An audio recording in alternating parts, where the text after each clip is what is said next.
Smack, smack, munch, munch. All kinds of unpleasant, chaotic sounds rang through the garden. Everyone around me focused their eyes on me. Maids, attendants, and the butler. Without exception, they all looked at me in astonishment. Amid all that, I calmly put my cream-covered fingers into my mouth. Then I patted my full belly and said the food was really delicious. I had already done so many disgraceful things and was still smiling foolishly. I thought surely he could not still say he wanted to marry me. So I looked at the man with expectant eyes, hoping he would hurry up and reject me, throwing me out of his life. After hearing that, the man sitting in front of me calmly replied that making someone feel the food was delicious was a good thing. And now that man was proposing to me, telling me to marry him. 5 years after transmigrating, with 3 weeks left before the original plot begins, I was actually proposed to by the final villain of the original novel. It seemed I was still destined to walk toward my ruin. Because of a car accident, I died just like that. I thought my life as Su Zhaojun had come to an end. I thought everything was over. But when I opened my eyes again, I had become a supporting character in the romance fantasy novel Knights of Ahaya,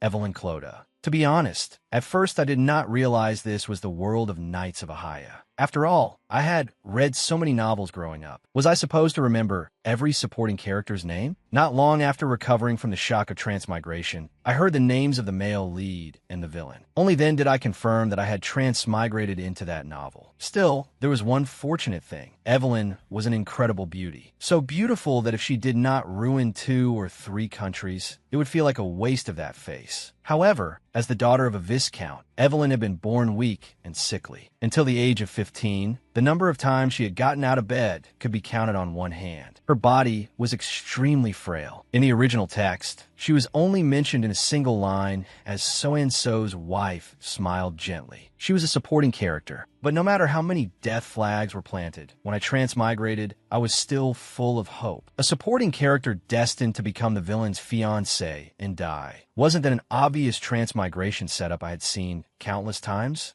And honestly, wasn't this the trend these days? You transmigrate into a supporting character, only to later discover you are actually the main character. You think that is the case, then realize you are still a supporting character, and in the end, discover you were the protagonist all along. If that was so, then with this face, I would make history in this romance fantasy world. Being a beautiful and wealthy young lady was wonderful. As long as I did not get involved with him, I would be fine. Rebellion Florence, the final villain of the novel, led a rebellion. If I ended up marrying Duke Florence the way I did in the original story, I would definitely die. I could not let that happen. I had finally possessed a character in a romance fantasy novel. When I transmigrated, Evelyn was 15. From information I gathered, the Crown Prince was 20. At the start of the original story, the Crown Prince happened to hold his 25th birthday party. That meant I had 5 years. Of course, because I did not know when Evelyn's marriage to the Duke would be arranged, I was a little anxious. So I worked hard to marry someone else. If I had to get married, it would be best to find someone decent. It could begin as a contract marriage, and if it ended happily, even better. So the day after I made up my mind, I told Father I wanted to get married. After hearing that, Father said his daughter naturally deserved the very best man. He said we would have to wait our turn a little to make ties with a noble family, and he suggested Duke Florence as a marriage candidate. He believed that with his daughter's qualities, winning over the Duke would be easy. After hearing that, I refused him, so I personally went out to search for a fiancé. A supporting character would be fine. The male lead would be even better. Heroine, you are beautiful and capable. You can live well on your own. I was the height of selfishness, but my life mattered more. So I opened my eyes wide and asked everywhere for fiancé candidates. Father, who was determined to send me into noble society, fully supported my debut in the social world. In any case, after persistently showing my face in society, I soon had the chance to discuss marriage with the Crown Prince.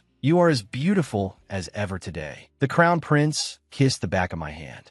He was completely captivated by my charm. May I have the honor of this dance? I danced gracefully with the Crown Prince. I thought the time had come. I could finally say it. Your Highness, the Crown Prince asked, Lady Clodagh, what is it you wish to say? At last, I confessed to the Crown Prince, asking him to marry me. As a result, the Crown Prince refused. He told me to pretend he had never heard those words. I was mercilessly rejected right in the center of a party where everyone was watching. I had thought the heroine of a romance fantasy story could have everything. Yet he rejected me with no shame at all, relying only on his looks. After my confession, I was even seen as a woman who believed only in her status as a viscount's daughter, her face, and her figure, and attacked the crown prince only to make a fool of herself. A woman with no sense of time or place. What an unexpected plot twist. An utter failure from beginning to end. I had thought too simply in this world. Because I had never dated before, I cannot even tell whether it was flirting or courtesy. That day was the first time I experienced what it felt like to cry from humiliation.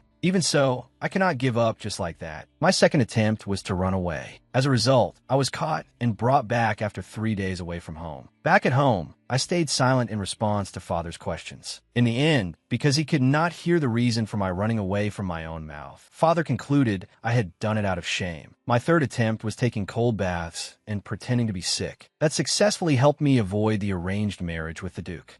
What should I do next? Let's keep trying. I will not let the original story develop as planned. Time passed. Now there were only 6 months left before the original story began. The days passed one by one like that. I half gave up and waited for the original plot to arrive. When the time came, if I had the chance to meet the Duke, I would avoid him completely. As long as I avoided the villain, surely there would be a way. Father's arranged matchmaking business was about to start again, but I had already planned everything. The maid said, "I think you should dress up properly before going out. Duke Florence is coming." I was so startled I nearly jumped. I looked at her, sighed deeply, and said I had a favor to ask. From now on, I told her, gather everything Duke Florence likes and dislikes. I wanted to learn his preferences first. Ada seemed happy, probably thinking I made that request because I wanted to appeal to the Duke's tastes. Since things had come this far, could he not just give up? This situation had already continued for 4.5 years. For now, I had to find a way to escape. Eve sighed deeply and got out of bed. She thought the clothes she was wearing were suitable enough. They would not attract too much attention. So she took some money and headed toward the terrace. This was the second floor. It was not too high, and because this was not some especially important noble estate, the guards were not very strict. Thinking this, Eve grabbed the edge of the terrace, intending to leave as lightly as a butterfly. Eve moved, then discovered that the hole she had used during her last runaway attempt had already been blocked. However, she had expected that, so she had dug 3 more holes. If I did not act now, I would end up married. I absolutely did not want to meet Duke Florence. After finally crawling out through the hole, Eve lifted her mud-covered face and found a man standing before her. His smooth black hair was neatly combed back. His face wore a cold expression. He had red eyes and a sculpted, exquisitely handsome face. He looked exactly as described in the novel. At that moment, I realized that no matter how hard I struggled, the plot of this novel would definitely still make me meet that Duke. Ugh, I was done for. Eve stared blankly, truly feeling as if the world were collapsing. She felt the world must have abandoned her. Otherwise, how could something so absurd happen? How could such a coincidence exist? Calm down. You might not recognize me. Please do not recognize me. Please. Evelyn Clodagh. That name, which she had heard for nearly 5 years, was now as familiar as her own. Eve instinctively looked toward the person calling her, and when she saw the original villain, Rebellion Florence, she felt her face instantly stiffen. Rebellion asked Eve what she was doing there. Eve did not answer. "You do not look as though you were simply going out. It looks more like you were running away." Eve inwardly cursed Rebellion for having such sharp eyes. She pressed her lips together, not knowing how to answer, and only sighed deeply. At that moment, Rebellion tilted his head and asked if she could not speak. Eve thought, if I do not speak, does that mean I cannot get married? She also thought that from the dignity of a ducal house, having a duchess who could not participate in social activities might be somewhat embarrassing. However, Rebellion then said, "That is even better. You would not talk nonsense." The moment Rebellion finished speaking, the tiny flame of hope in Eve's heart went out. She smiled brightly and spoke. "My lord, I never imagined I would meet you in a place like this." Rebellion asked Eve if she knew him. Eve smiled and replied, "How could there be anyone in this world who does not know your grace?" Then she chuckled. Eve could tell Rebellion did not seem to like talkative people, so she immediately entered chatterbox mode. Although she had just been sitting on the ground, she suddenly began babbling with a bright smile. Yet on that neat and handsome face a faint smile appeared. Eve marveled inwardly. No wonder, before Rebellion was revealed to be the villain, no one had noticed. He looked so dignified and handsome. Who would think of him as a bad person? Rebellion stared at Eve with annoyance, his ruby-like eyes fixed intently on her. Eve met his gaze and swallowed, wondering what she should say. Before she could think of anything, Rebellion said he would take her home first. Eve thought this was within her expectations. She dusted off her backside. Her runaway plan had to be set aside for now. She brushed the dirt from her body and sighed deeply. Eve got out of the carriage and smiled faintly at the familiar sight of home. Just then, she heard a cry that nearly made one suffocate. Father's voice rang out, calling Eve's name. Eve could tell Father's blood pressure seemed to have risen. It looked like the coming days would be very exhausting. So she gripped Rebellion's hand tightly and spoke. Eve told Father that his grace had found her and brought her back. She even turned to ask Rebellion if that was not true. With a determined expression on her face, she looked back and forth between Rebellion and Father, smiling brightly. Father's face changed color from anger. He looked at Eve as if he wanted to say something, but perhaps because Rebellion was present, he swallowed all his words and forced a smile. Father apologized to Rebellion, saying Eve was immature. But Rebellion said it might be good to get used to this in advance, because from now on he might have to keep chasing after her. Hearing Rebellion's words, Eve turned her head sharply. What did that mean? This was strange. From our first meeting until now, I had left a terrible first impression. I had even crawled out on all fours. I had been noisy and annoying the whole way, and I still looked filthy. I thought I had left him with an extremely awful impression. No way. Was this that kind of trope? Something like, you are the first person to behave like this in front of me. Ada's eyes were red with worry for Eve, which made Eve feel a little guilty. Ada told Eve to hurry back to her room, wash up, and dress beautifully. Eve agreed. Ada also said that Eve and the Duke's first meeting had gone so terribly that fate was too cruel. Eve thought that was exactly what she wanted to say. Soon, several maids gathered around to help her wash up, then led her to the vanity. You are actually a very lovely young lady. Now there was no way to avoid meeting the Duke. How could I escape this situation? Ada, excitedly, said Eve absolutely had to dress up well and recover her first impression. She also said opportunities always existed, and fate was in one's own hands. Eve wondered if she had read some inspirational book. Just as Eve was about to sigh, she suddenly thought of something. Help me dress and style myself exactly as I say. When Father saw Eve arrive, he laughed heartily and walked toward her. He looked extremely happy, his mouth nearly splitting to his ears. He could not help but sneer. Covered from head to toe in expensive things, Eve left the room. Under the servants' gazes, she held her head high. Eve thought, how is it? Strange, right? Like a clown, right? That is exactly the point. I've been preparing for this day all along. Duke Florence's list of likes and dislikes, compiled by Ada. First, it said, Rebellion hated foolish people. Eve felt her acting skills were enough to portray foolishness. Second, Rebellion hated extravagance and people with strong vanity. Eve felt this was the point she had to use. Third, Rebellion hated chatterboxes. Fourth, Rebellion hated the smell of perfume. Now look, Lord Rebellion Florence, I'm a little late. A woman covered in everything you hate is here. Now look at me with those eyes full of disgust. You thought, no, this is wrong. Rebellion was actually smiling. On that face, so handsome, it made one sigh and wonder how someone could be that good looking. There was clearly a faint smile, radiating captivating charm. Eve was puzzled. Why was Rebellion smiling? Did he not hate extravagant and vain people? Before coming out, she had sprayed on so much perfume and worn so many accessories from head to toe that she looked like a walking jewelry store. Yet Rebellion still smiled. The maid asked Eve what she thought of Duke Florence. Eve instead asked the maid whether the list she had given her was accurate. The maid firmly answered that it was accurate and said she had investigated thoroughly. Then why had he not reacted as expected? My dress was filled with the heavy aura of luxury and indulgence. Eve had asked Ada to bring the diamond necklace and pearl feather ornaments Father had given her. She had also sprayed a great deal of perfume on herself. In the drawing room, Rebellion had not shown any displeasure at all. He had simply kept smiling. Rebellion even said that he had been worried Eve might dislike him, while wearing an expression that showed he had never worried about that at all. Father said, how could he possibly dislike Rebellion? Rebellion said they might meet often in the future, and it would be troublesome if they disliked each other. Rebellion had a smile on his face, but his eyes were cold. Eve gave him an unnatural smile, but she felt extremely uncomfortable. The phrase, meet often in the future, was strange. Ada said she thought his grace must like Eve. Hearing Ada's innocent words, Eve made a disgusted expression.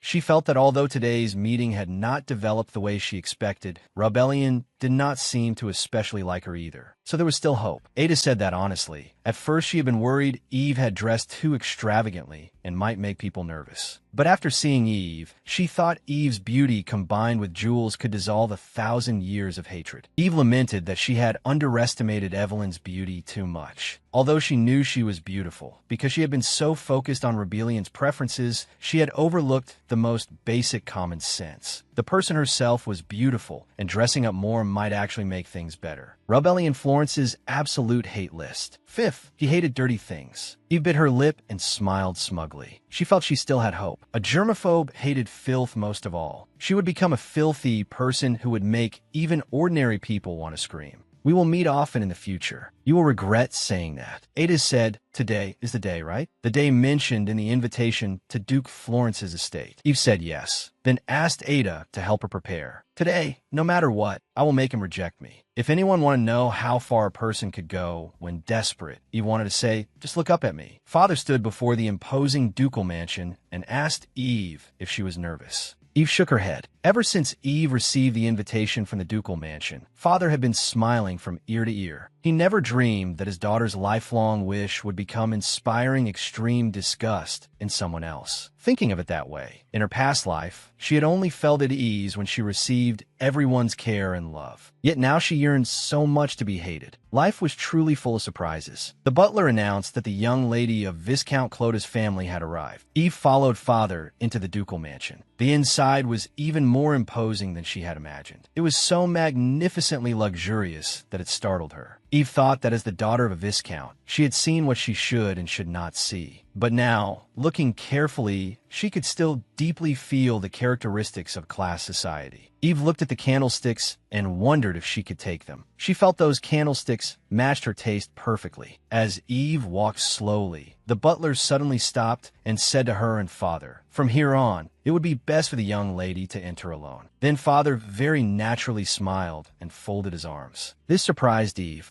Eve called out to Father. Father told her to perform well and not forget to be polite to his grace. Father's gentle voice did not comfort Eve at all. She felt like the beauty being taken away by the beast. At least Belle had a kind heart and would not curse her own father. The butler smiled and guided Eve onward. Father chuckled and looked at Eve with some concern. Rebellion asked if Eve had arrived. Rebellion's face truly looked like a painting. Eve marveled again. But no matter what, she had come with a mission, so she first greeted Rebellion and laughed darkly. Eve thought from now on, everyone will see the process of an ordinary madwoman trying hard to create a difference. She felt that if the goal was to create a difference, then preparing for her image to collapse was also a form of courtesy. Like someone with no upbringing, Eve smiled and pointed at the sofa, asking if she could sit there. With a greeting that did not fit etiquette, she tried to act as foolish as possible. Rebellion looked at Eve's behavior and seemed to think for a moment before nodding and allowing her to sit. From Rebellion's still calm appearance, one could see his inner strength. Rebellion said, "It is an honor to meet you today, Eve." Eve also said she was very honored, then laughed darkly. Faced with Eve's smile, Rebellion showed no sign of frowning. He calmly picked up the teacup already set out and told Eve to try it. This was the tea currently popular among the young ladies of society. Hearing Rebellion's words, Eve said, "Was this prepared for me? Thank you." Then she lifted the teacup. Eve thought Rebellion's face was truly a waste. She lowered her head and shifted her gaze to the teacup, thinking that whether Rebellion looked like Nicholas Hoult, Leonardo DiCaprio, or was more handsome than every Hollywood actor, she had to make him hate her today. Eve slowly brought the teacup to her lips. After taking a few sips, she sprayed the tea out like a flamethrower. Eve felt the direction was good, the angle was good, and the amount was appropriate. Eve pretended to panic and said, "I'm sorry. I suddenly choked." Eve secretly glanced at Rebellion. Sure enough, his face looked as awful as she had imagined. That was only natural because the tea Eve had spat out, mixed with saliva, had beautifully decorated Rebellion's face. Eve pretended to be flustered and kept asking what to do, but she had no intention of helping Rebellion wipe his face. Instead, another spray of saliva landed on Rebellion's face as she tried hard to speak. Rebellion wiped his face with a handkerchief. Rebellion said no, it was an accident. It cannot be helped. Rebellion said they first needed to consider what to do about Eve's clothes. Eve was surprised to find the front of her chest soaked. She had only thought about getting tea on Rebellion's face and had not expected the tea to run down onto herself. Eve rubbed her forehead, thinking one should not do things that harmed others. Otherwise, like her, one would end up regretting one's own foolish behavior. At that moment, Rebellion said he would have Eve change clothes. Eve said there was no need. It would dry. She patted the front of her chest. There were still plans B, C, D, E, F, and G. Before Rebellion hated her, she absolutely would not leave this place. Thinking that, she draped the nearby coat over her shoulders. Eve said that with the coat on, no one could tell. Rebellion did not speak. Eve asked in confusion what was wrong. Eve put on the coat, fastened the buttons, and lifted her head to see Rebellion's crimson eyes.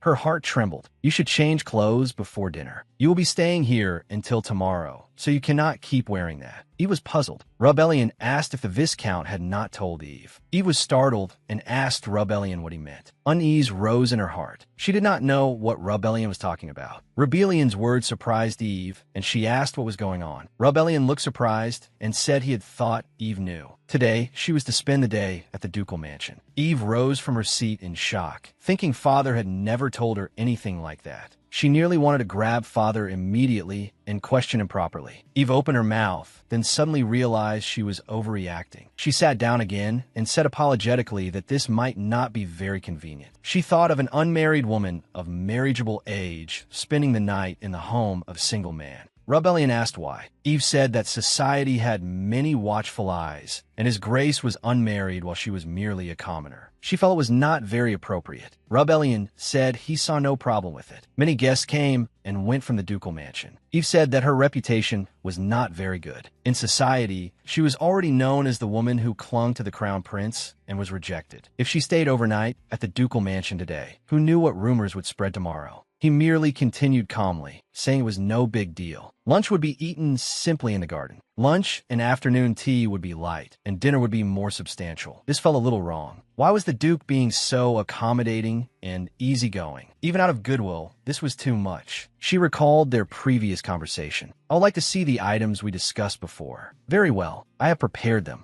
Everything Rebellion had done for me so far was not simply out of kindness. It was interest. The look in his eyes before had proven that. That gaze was full of purpose. He must have had a reason for doing this. Eve slowly called Rebellion's name. She stopped panicking and returned to her usual self. Rebellion suddenly looked at Eve, and a subtle expression flashed across his face. Eve looked at Rebellion and slowly spoke. She asked, "Did you make some kind of agreement with my father? Is this because of that agreement you made with my father?" Rebellion hummed softly and smiled meaningfully. A deal. Eve swallowed. She felt that this face was not expressing kindness. There were only a few months left before the original plot. Rebellion had not yet been exposed, yet he already looked like this. Eve unconsciously showed a nervous expression. Why would you think that? Because I remembered this character's backstory clearly. Why did I think that? Because Rebellion Florence was the villain and traitor of this novel. At first, he was a complete gentleman, a likable character. But in the end, those kind words and smiles were merely tools he used for revenge. Later, when his true face was revealed, I was completely shocked. I had been deceived by that mask. Eve instinctively felt he and Father might have made a deal. Otherwise, he would not be so tolerant of her. But there was no solid evidence yet. She still needed to make Rebellion hate her. So she immediately withdrew her expression and laughed dryly. Oh, there's no particular reason. I would set this matter aside for now. Whatever the reason, I only needed to avoid marrying this guy. After hearing Rebellion's words, Eve asked, "What?" Then she explained that if there were no particular reason, an outstanding person like Duke Rebellion would not invite her. She continued with a silly grin, saying that being invited by Rebellion was also a great honor. He was even asking her to stay until evening. I see. I'm glad to hear you do not dislike this arrangement.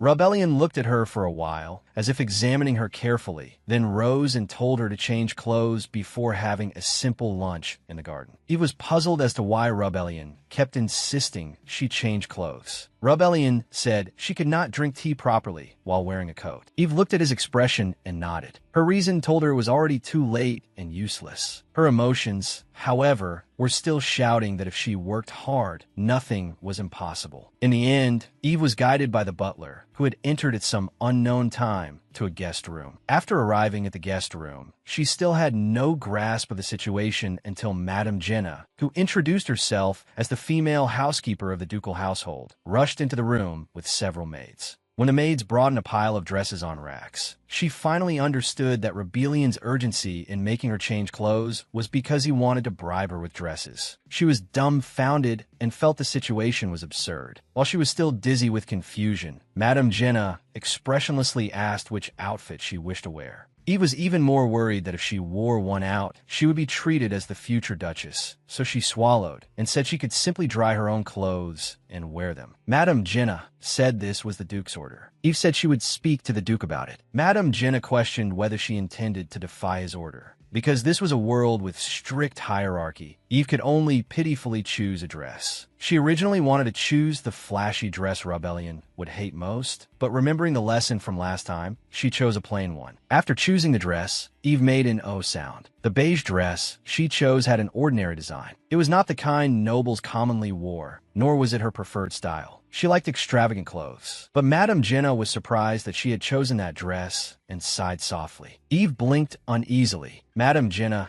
said her taste was very similar to the former Duchess's. This was the former Duchess's most cherished dress. She had not expected Eve to like that style as well. Eve was startled, thinking that Rebellion's mother had already passed away. Giving her the clothes of someone who had died felt like a test. Eve recalled that Rebellion's mother had been born a commoner. After becoming Duchess, she had been taken by the Emperor as a concubine and forced to live in the imperial palace. She also gave birth to Rebellion, making the current crown prince and Rebellion half-brothers by the same father. The Duchess had committed suicide after giving birth. This was also why many readers understood Rebellion as a villain. He hated the Emperor, the Empress who tormented his mother, and the crown prince. Eve asked Madame Jenna whether the dress had been chosen by Rebellion. Madame Jenna shook her head. Eve told her to take it away and choose another. She did not want to provoke Rebellion in that way. To her, this was a novel, but to him, it was real life. Hearing that, Madame Jenna frowned. Eve felt that testing her like this was going too far. If she were a proper noble, she would have made a scene. Whether she chose a flashy dress or a plain one, the other side intended to test her. Madame Jenna asked if she disliked the dress. Eve stated that since it was likely a dress the former Duchess liked, she did not want to wear the clothes of someone who had passed away. She felt it would also be discourteous to Rebellion. Madame Jenna stared at her, thought for a moment, and then nodded readily. In the end, Eve chose a dress that was neither too plain nor too flashy. Eve expressed her gratitude to Rebellion. "Your Grace, thank you for the dress." She understood the intention behind Rebellion giving her a dress, and while secretly complaining inwardly, she curtsied to Rebellion like a butterfly.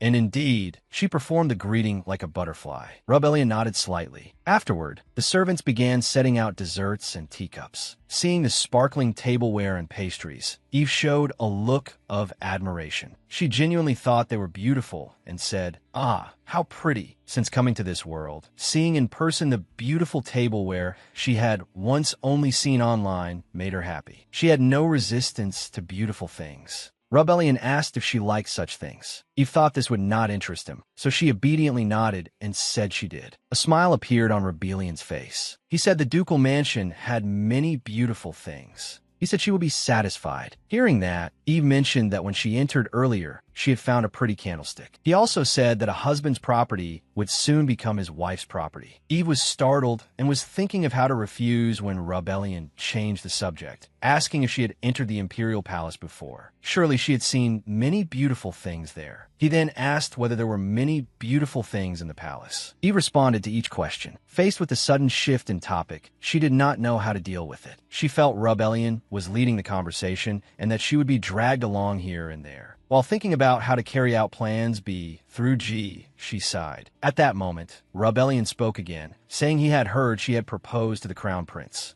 and you were rejected. How painful. You were rejected quite decisively in front of everyone. That must have hurt. Eve felt the other party had brought up the matter without warning, even exposing her dark history. Hearing about the most embarrassing moment in the 5 years since she possessed this body, even with her thick skin, she blushed with shame and lowered her head. In truth, this world came from a novel, and I have possessed this body. In the future, you will become the mastermind threatening my life. Please do not marry me. As if he would believe something like that. Rubellion misunderstood her appearance. He tilted his head and asked, "You were rejected, but do you still like him? That crown prince?" Eve said, "Absolutely not." Rubellion frowned. Eve knew how she must look in his eyes and said she had never loved the crown prince. Rubellion said, "If not love, then you must have had favorable feelings." Eve felt stifled. "Absolutely not. I never loved his highness. Can we please stop talking about my unbearable past? That is how it is. But in that situation, why?" Realizing that ending the topic quickly would be good for her mental state, she interrupted him. "By the way, did you prepare all these desserts just for me?" Rubellion said he had heard she liked eating, so he had prepared many. He asked if she liked sweets. Eve rolled up the sleeves of her dress to her elbows, clenched her fists, and loosened her wrists. After opening her mouth wide, she smiled innocently and said, "They look delicious." The pastry chefs of the ducal estate are quite skilled. In the future, you can often eat the pastries they make. Before he finished speaking, Eve used her fingers to grab a small piece of cake in front of him. Everyone froze. She opened her mouth wide and stuffed one side of the cake in her mouth. Ignoring the cream stuck to the corners of her lips, she took a bite first. While chewing, she smiled happily and said it was delicious. Then she put down the cake in her hand, picked up a matcha cake, and stuffed the whole thing into her mouth. She let her tongue in the roof of her mouth make an obvious smacking sound as she finished it, then cupped her face in both hands and shouted excitedly, "Oh my, how can it be this delicious?" But her excitement was different from the reactions of everyone else, including Rubellion. Rubellion's expression was especially awful. Since first meeting him, Eve had never seen him so full of disgust. This was how it should be. While chewing, she smiled happily and said it was delicious. She felt that even if one did not hate sloppiness, her appearance was excessive. And without hiding it, she felt deeply ashamed inside. Madame Jenna, who stood beside Eve, stared at her with eyes wide as saucers. She had originally been pouring tea for Rubellion, as she remained frozen in that posture, watching Eve. Seeing that Eve did not seem inclined to wipe the cream from her hands, she silently offered a napkin. Eve stared at her own fingers, then put her cream and jam covered hand into her mouth. She made an sound with a deep and strange meaning and sucked each finger one by one. Disgust rose at her own heart first, but she endured and sucked every finger. Then she blinked and said, "Ah, it really is delicious." Rubellion's face twisted as he asked, "Your fingers are delicious?" Eve looked at his eyes, which seemed frightened, lowered her head, and said, "No, the cream is delicious." Rubellion did not respond. Eve asked again, "I can eat this too, right?" Rubellion followed her gaze to the small tart and nodded. Just then, Eve grinned, picked up the tart, and began eating it. Her mouth made smacking sounds. She thought this was truly too embarrassing. Even though she was trying hard to make Rubellion hate her, embarrassment was still embarrassment. But no matter what, she had the duty to protect her own life. So she continued noisily eating the desserts. At that, the servants seemed to agree wordlessly and all looked at her with contempt. Honestly, it was understandable. A commoner freely entering and leaving the ducal mansion was already irritating enough, let alone such an ill-bred young woman. No one would like someone who was not only uncultured, but also so sloppy. But something here was a little strange. Rubellion should have immediately stood up and told her to get out. Instead, he looked at Eve with a somewhat restrained expression. He thought maybe this was his way of expressing anger. After all, she really was too sloppy. Eve said, "I am full." Rubellion leaned back in his chair, crossed his arms, and asked, "You are finished?" Eve patted her bulging belly and even let out a burp, then laughed foolishly. Rubellion looked at Eve with an expression that said, "Is it finally over?" Eve pouted and said, "I can still eat a little more." Rubellion's face stiffened slightly. Rubellion helplessly nodded to Madame Jenna, signaling her to bring more food. But Eve waved her hand and smiled brightly, saying, No. Rubellion looked puzzled. Eve continued, "Father said wasting food brings divine punishment." Of course, Father had never said anything like that to her. but she shamelessly brought up the principle of thrift and frugality. Facing Rebellion's expression, which looked caught between laughing and crying, she slowly picked up the plate. At that moment, Eve felt an incredulous gaze shoot toward her. Suddenly, Eve lifted the plate. The instant she licked the plate with her tongue, at last one maid could not hold back and retched. Although the maid hurriedly covered her mouth, her expression clearly showed how extreme Eve's behavior was. As expected, Rebellion pulled out a handkerchief and grasped Eve's wrist. Eve's eyes widened. Rebellion let go again and said, "Ah, I apologize. Did I hurt you?" Eve lowered her head and said, "No." Rebellion looked slightly relieved and said with some awkwardness, "I will have them bring other desserts." Rebellion said, "They do not have to be sweet." Eve said, "But this is delicious." Rebellion said, "It is too dirty." Eve said, "That is why I said I would lick it clean." Although Eve's behavior was truly filthy, this was the path she had chosen. Even if she had to cry, she had to finish walking it. So despite Rebellion's attempt to stop her, she thoroughly licked the plate clean. She licked her lips with her tongue, smiled foolishly, and said, "Ah, it really was delicious. Truly, truly delicious." Rebellion seemed to have resigned himself. He nodded and said, "If you found it delicious, then that is good. That is very good. This was refreshing. Forget despair. Even a normal person would be shocked to see it." Soon, she again showed a fool-like smile and said, will you invite me again next time?" Faced with her cautious question, Rebellion gave no answer. So she called him expectantly, "Your Grace." In her heart, she shouted hundreds of times for Rebellion to hurry up and tell her to get out. Who knew how long passed? During a long silence, just as Eve gradually began to anticipate the next step, Rebellion suddenly said, "No." Eve cheered inwardly. He said no. He said he would never invite her again. He said he hated her. She was so happy she nearly cried out. Fireworks seemed to explode in Eve's heart. She thought she had reached the golden moment of her life, but she knew she could not show it too clearly. So, while desperately holding back tears, she cautiously asked Rebellion why not, and mentioned that the food was very delicious. She had originally thought that according to Plan F, if she cried pitifully, Rebellion would get angry and tell her to get out. But Rebellion said that from next time onward, all invitations at the ducal mansion would be issued by her. This shocked Eve speechless. She could not believe that after seeing all her insane behavior, Rebellion still proposed marriage. Eve froze and asked what he meant. In her heart, she worried it was the reason she was thinking of, but also felt the development could not possibly be that. Rebellion explained that the affairs of the ducal mansion were the mistress's responsibility. A dessert party should also be held by the future duchess. Therefore, Eve, who would marry him, should do such things. This shocked Eve speechless. Eve stated that she currently had no intention of marrying. Rebellion, however, brought up the fact that she had proposed to the crown prince. Eve frantically explained that it had been a joke. Rebellion said a viscount's daughter proposing to the crown prince could not possibly be a joke. Eve helplessly lowered her head. Then Rebellion said he would give her everything in the ducal mansion and let her spend as much as she wished. If she wanted to eat something, she could tell the chef, but she would have to clean up her messy private life. Eve was dissatisfied with his words. Tears welled in her eyes as she glared at him. Rebellion calmly proposed marriage to her again. Eve cursed inwardly and felt everything was over. After doing so many insane things, what she got in return was a marriage proposal. She stared blankly at her saliva-covered hand and lamented that after 5 years of possession, she had done everything she could. A peaceful life had already gone far away. Rebellion asked whether she was willing. With a wronged expression, Eve lowered her head and even said her grandmother had once said she had a hard fate and an unlucky birth chart, trying to make Rebellion retreat. But she felt she was being too obvious, so she shook her head and apologized, saying marriage should be decided after they understood each other better. "I had done all this to avoid this very moment, and this was the best result I could get. There was no such thing as God. If God existed, I would have killed him long ago. Marry me, Evelyn Clodagh." He thought people said no tree struck by lightning 10 times could remain standing. They also said suffering would eventually bring happiness. But why? Why? Rebellion tilted his head in confusion and asked if she was feeling unwell. Was this really the way I was to face my death ending? Someone please, anyone, please tell me this is only a dream. Eve returned to her room. She thought it was now time to recite a spell that could calm her heart. So she began chanting Prada, Chanel, Dior, Hermes, Cartier, Tiffany. Haha, I cannot calm down at all. Seeing Eve acting as if possessed, the maid trembled in fear and hid in a corner. The maid clasped her hands tightly and looked at Eve nervously. What on earth are you saying? My lady. Eve, who was sulking alone, asked, What is going on? Who exactly are you?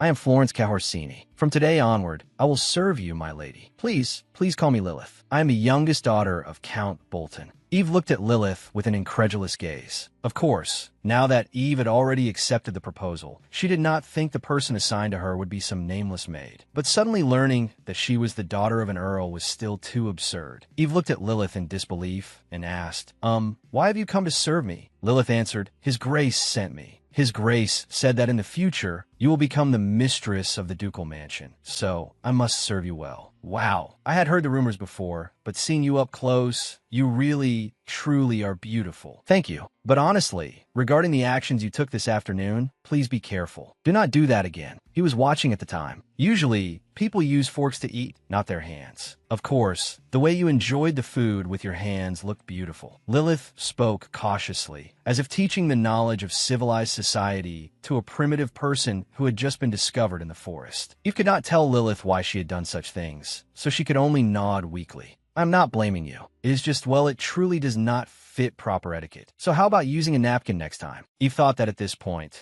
those maids should have been deliberately making things difficult for her and ignoring her because she was a commoner-born future duchess. Why were they all so kind? Eve thought that an ordinary person in this situation might choose to give up, pretend to obey, and get married. But she was not someone who followed the rules. Since it had already come to this, just one last time, truly just one more time, I will try to run away. This was already one of her dozens of runaway attempts. She had long since mastered the skill of climbing down using curtains. However, perhaps the blanket had not been tied properly because it came loose. She did not land in a cool way, nor did a conveniently passing Duke appear. With a thud, Eve rubbed her aching body from a fall and hurriedly searched for a corner of the ducal mansion. I can endure this pain. I absolutely must escape and survive. The constraints set by the original story stood before me. She knew the opening would definitely be in a very hidden place, so of course she chose the wall. Yes, the wall. But the wall, oh no. It was really high. Eve took a deep breath and felt she should be able to climb it. No matter what, she had to try, didn't she? She smiled and grabbed the iron bars. Next came her magnificent dance. Had they been smeared with oil? Why were they so slippery? But she had never climbed while holding on to iron bars before, so it was impossible for her to become an expert climber all at once. The result was that she climbed up and slid down,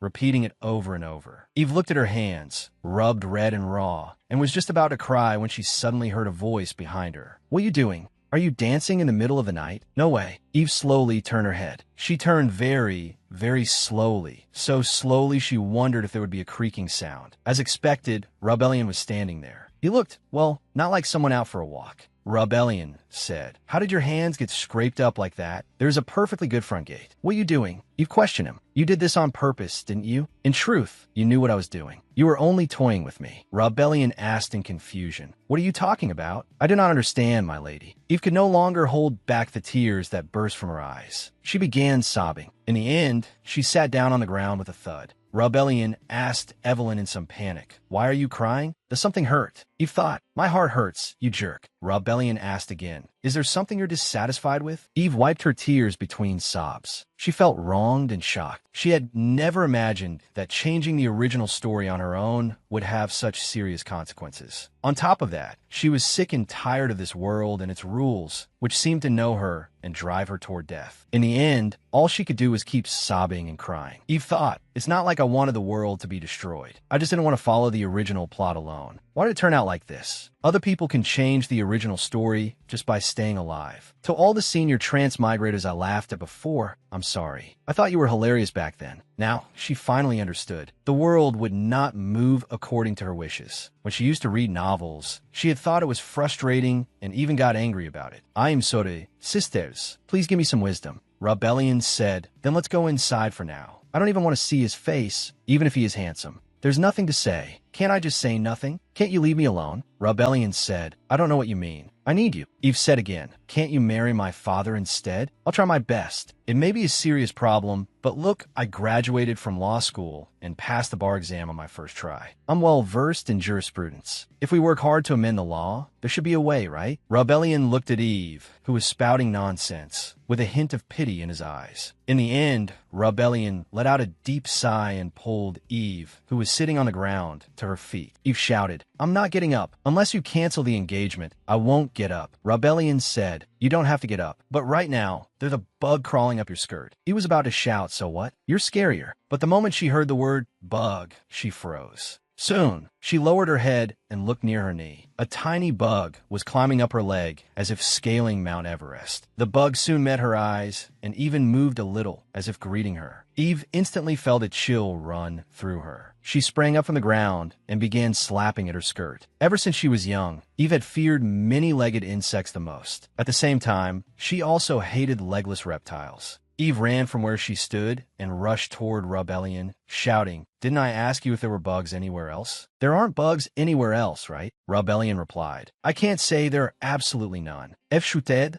I'm going crazy. This is filthy. Then Rebellion held out his hand and told her to go back first, saying it was cold here and she might catch a cold. Eve insisted she was not fragile. Rebellion sighed, saying he had not brought a coat and could not put one over her shoulders. He asked when he had given her his coat. Rebellion mentioned that she seemed to have caught the flu last time. Eve almost said it was because she had taken a cold bath, but she changed her words and said she had simply caught a cold by accident. Wasn't most of the reason I got rejected at all those meetings because I was sick? Thinking carefully, why was it so warm here? Eve bit her lip. She realized that if she went back now, she would have no chance to escape again. She was certain Rebellion would not let her go. I didn't ask you this, but how exactly did you end up here? Rebellion explained. I want to check whether you were feeling unwell, but you weren't there. At this late hour, you went to the room of an unmarried adult woman to look for her. What exactly were you thinking? I didn't go in. I had Lilith go in for me. She said the young lady was missing. Eve snorted. Rebellion looked away and sighed, saying he was not the sort of person who would lay hands on someone weak. Had she inherited the body of an unchaste woman and become a flawed woman? Then what was his true reason for doing everything he could to marry her? Unless he had truly fallen for her beauty, there was no way he would go this far. My lord, Eve asked cautiously, did you fall in love with my beauty at first sight? Why would you say something like that so casually? His eyes seemed to be conveying that very meaning. What is this? For some reason, I feel a little uncomfortable. Judging by your expression, I suppose that isn't the case. Then is there really something going on between you and my father? Unless Rebellion was completely captivated by her beauty, so captivated that he had to marry her and could not live without her. The only reason for pushing this marriage so hard was that Rebellion's revenge required him to marry her. Eve guessed that the deal might have something to do with what Rebellion was about to do. To achieve that revenge, he must have made some kind of deal with her father. The two looked at each other in silence. Rebellion tacitly admitted there was a deal. Eve thought, I knew it. Please tell me what it is. After thinking for a moment, she asked whether the deal had to do with money. Rebellion looked at her as if he found it unbelievable and said the ducal household was not short of that little bit of money. That was true. Then what was the real goal? Rebellion's revenge, a father driven by lust for power, and a deal made on the condition of marriage. Rebellion said, if you're not curious about anything else, I'll leave now. Eve guessed that the deal might have to do with what Rebellion planned to do next. She thought her father knew Rebellion was going to do something terrible, which was why he had pushed her forward. Suddenly, she blurted out, did my father agree to let me become empress? Rebellion frowned in surprise. What did you just say? Eve was secretly delighted and excited. She said that she thought Rebellion and her father had made a deal, and once Rebellion overthrew his majesty and became emperor, he would. Before she could finish, Rebellion reached out and covered her mouth. Seeing Rebellion's terrifying expression, she realized she had said the wrong thing. Rebellion met her eyes. After thinking for a moment, he lowered his voice and told her to watch what she said. Eve mumbled that she could handle it and told him to let go. Rebellion said, you'd better not get involved. This isn't a matter of whether you can handle it. Eve repeated that she could handle it. Rebellion could not hear her clearly. I can't breathe. Rebellion still could not hear her. Eve accused him of treating her like an idiot. Let me go.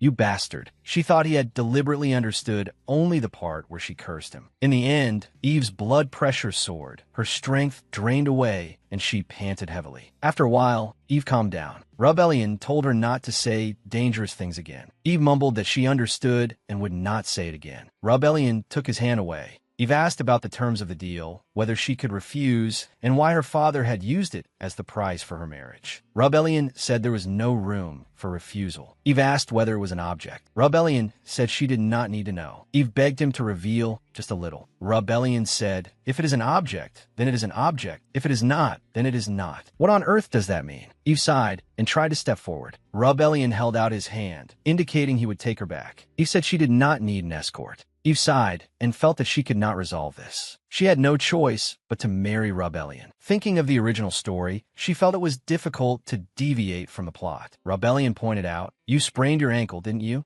Eve was surprised and wondered how he knew. Considering that she had fallen from the 3rd floor and only sprained her leg, she was lucky. Although she did not know how Rebellion knew, it was true that walking was difficult, so she immediately took his hand. In any case, I couldn't get anything out of him. That means I have to find another way. If that's the case, time is becoming extremely tight. I'm about to enter the original plot. The original plot starts now. There's no time to think of a new plan. If I don't get rid of Rebellion before the original plot begins, my life will be in danger. At this rate, I really will enter the story as Duchess Florence. Wait, could it be that because this is actually before the original plot begins, I can't control anything? In the original story, Rebellion appears as a married man. If I change that setting and somehow avoid marrying him before the plot begins, then when the story starts, Rebellion will be different from his official setting. Did I fail because I kept trying to change the core of the original story and the character's basic settings? No way. Seriously? I can change the romance line, but not this? Just let the story begin with him single. Wait, now that I think about it, in the transmigration stories I read, it seemed easier to change the plot after entering the original story. I desperately tried to make the character recognition device work, but somehow that became a huge problem too. Why did following the original story make things even more complicated? I only wanted to live quietly. I get it. Rebellion looked at her as she frowned to herself, relaxed, and then frowned again. You suddenly look like you're in a good mood. Did something good happen? Eve said no. I just thought about it, and maybe this marriage isn't that bad. Then let's do it. Let's get married. Rebellion said in surprise. Of course. Eve thought that she still had a way to survive. The next morning, what greeted her was her father's face, piled high with smiles. Amazing, my daughter. Did the ducal family treat you well? Were you comfortable there? Her father laughed loudly. I truly raised a good daughter. Eve was utterly shocked. Her father really was a shallow man. Using exhaustion as an excuse, Eve quickly returned to her room. I'm tired, so I'll go rest first. Her father said happily, go on, sleep well. Soon, Ada greeted her with an expression even more delighted than her parents, excitedly shaking her apron as she said, my lady, this is wonderful news. You were proposed to, right? Isn't that? Stop talking, Ada, Eve said. Yes, I was proposed to, but Ada would not give up. What's wrong? You're going to become a duchess now. You're going to become high nobility. Eve thought becoming a duchess once might cost me a layer of skin. It might even cost me my life. She rubbed her head. All right, since I know I can't change the core of the original story, I'll accept this marriage. How ridiculous. In my previous life, I swore I would never marry. Ada said, would you like some tea now? Or should I prepare your room so you could take a nap? Eve said the latter. Thank you. Marriage had become the focus of her attention. It was just marriage, not something that had to last a lifetime. What was there to stop her from accepting it? For now, she had no choice but to enter the original story. And this time, she swore she would definitely change the direction of the original. Thinking of this, Eve smiled confidently again. That's right. She was not someone who gave up easily. Haven't I always achieved my goals, no matter the cost? In my previous life, I was the embodiment of persistence and stubbornness. My family caused endless trouble. They were a family who lived extravagantly and looked down on others. I made up my mind to send them all to prison. I even ran away from home and passed the bar exam in one try. For someone like me, nothing is impossible. First, let's follow the development of the original story. If my theory is correct, the more I try to follow the original plot, the more it will change on its own. Just wait and see. A peaceful future without the threat of death is coming. Not long after, in the 5th year since she possessed this body, 1 week before entering the original story, the Florence ducal household officially sent her a proposal letter. However, the very next day, Eve received a sudden summons from the crown prince. She could only stand there blankly, utterly bewildered. What is going on? Ada, does this look like the Imperial Seal to you too? Are you serious? Is this really for me? Ada said, yes. I checked the addressee several times. What on earth is happening? Is it because I'm really following the original plot that things have changed? Has the male lead fallen for her this quickly? Is she going to become the heroine of the story? No, that can't be. She hasn't done anything yet. The story had not even officially begun. What should we do? Since her family had already accepted the proposal from the Florence ducal household, the marriage was basically settled. But seeing the summons from the crown prince that arrived afterward, Eve's heart could not help but feel a faint sense of anticipation. Perhaps this was a chance to change her life. The guard's eyes widened in surprise after checking the summons. That was only natural. Ever since her confession, there was almost no one in the palace who did not know her. Eve encouraged herself inwardly, took a deep breath, and handed the summons to the guard at the Crown Prince's palace. I have come in response to His Highness the Crown Prince's summons. In the Crown Prince's palace, Eve met Count Tolles, who was in charge of protocol. It has been a long time, my lady. It has been a long time, Count. Eve lightly lifted her skirt and curtsied to him. Count Tolles merely nodded. Eve recalled her previous, "Please marry me," with those sweet eyes. After that confession, rumors about me spread throughout the palace. Well, so what? Once the original story begins, all this noise about me will settle down. The story's development will revolve around the heroine. For now, I only need to figure out why the Crown Prince called me here today. It shouldn't be anything major, right?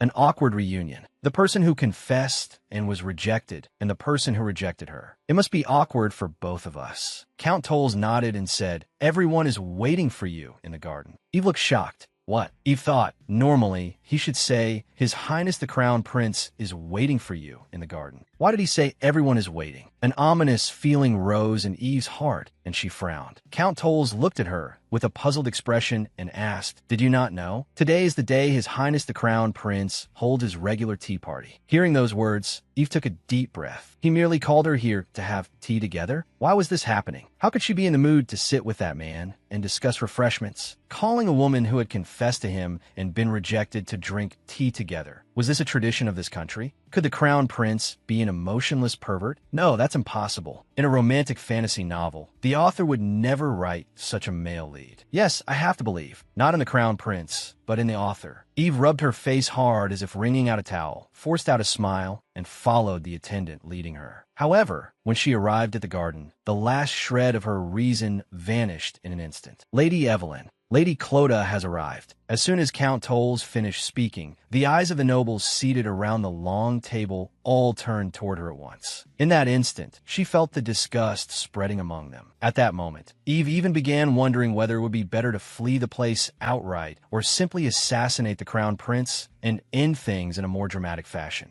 There are not many people whose entire bodies exude such vulgarity. I never imagined Lady Evelyn could go this far. Beside the seat of honor, Duchess Colica elegantly waved her fan and laughed softly. And yet Lady Evelyn has achieved what seemed impossible. Eve greeted her, Duchess Colica. However, Duchess Colica continued sarcastically. Now that you are about to marry His Grace the Duke, you had best put your appearance and thoughts in order. Of course, I suppose even if you have no thoughts, a pretty face alone may be enough. Should I kill the Crown Prince? How dare he invite me to this kind of place? What kind of humiliation does he want to watch me suffer? I'm curious whether vulgarity truly suits you. This is why people ought to live within their station. Eve had confessed to the Crown Prince and been rejected, after which she ended up on high society's blacklist. The nobles closely connected to the Crown Prince also particularly despised her. Among them was the family before her eyes, the family of the Crown Prince's mother, the Empress, and the currently most influential ducal house in the empire, the Colica Duchy. Looking at Duchess Colica, who was openly mocking her, Eve clenched her teeth. She had thought that once news spread that she would be marrying into the Florence ducal household, the other side would restrain itself somewhat. She had not expected them to mock her so openly. She would see just how frightening this family could be. Eve let out a deep sigh. Every noble present was a follower of the Crown Prince, and they all had countless ties to the Colica Duchy. The only exception was the Florence Duchy. You all seem quite busy discussing me. In a certain respect, I have always been unmatched. I was born with unparalleled beauty. Eve snapped her fan open and slightly covered her face. Isn't this the most common scene in romance novels? The transmigrated heroine is mocked and ignored, but ultimately wins everything with wisdom and gains everyone's recognition. However, Eve did not possess the sort of wisdom needed to deal with these people. To be honest, she was not someone who cared about reputation in the first place. If she truly cared about what others thought,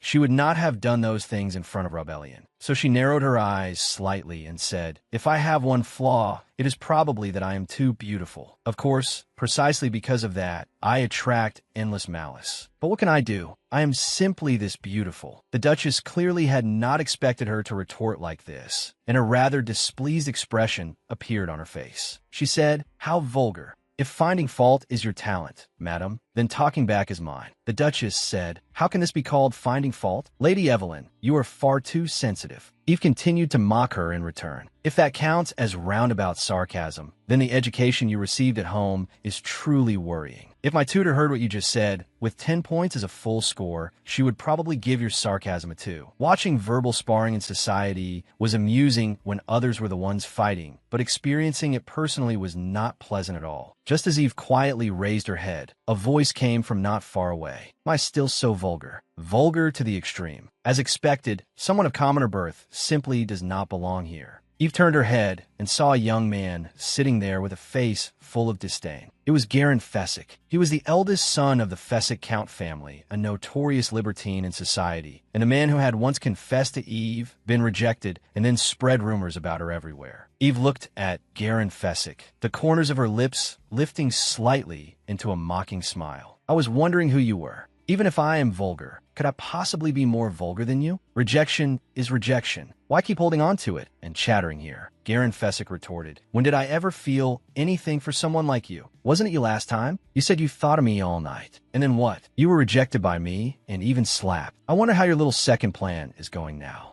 As Eve spoke, she glanced at his trousers. Hearing this, Garen sprang up from his seat. Eve looked at him with a brilliant smile and shrugged. "Even as a lowly commoner, I have standards. I am sure I rejected you very politely, but it seems you simply cannot forget a coarse woman like me. My lord, I almost pity you, Lord Fessick." Even the Duchess did not say anything that harsh. Eve snapped her fan shut and smiled unhurriedly. Seeing this, Garen angrily slammed the table and gnashed his teeth, but that was all. He seemed to realize the current situation as well. At this moment, Garen's face had turned red with anger, and he was furious. Eve thought, "It looks like the provocation worked. Judging by his expression, he really wants to hit me. Time to retreat." Garen raised his hand in anger. "You bitch, do you think being pretty is enough?" Eve thought, "What is he doing? Is he really going to hit me here?" Then a cold, sharp voice rang out. "Stop, what are you doing?" Hearing the voice, Garen turned his head. At the same time, Eve turned her head and saw Rebellion. He was looking at Garen with a cold expression.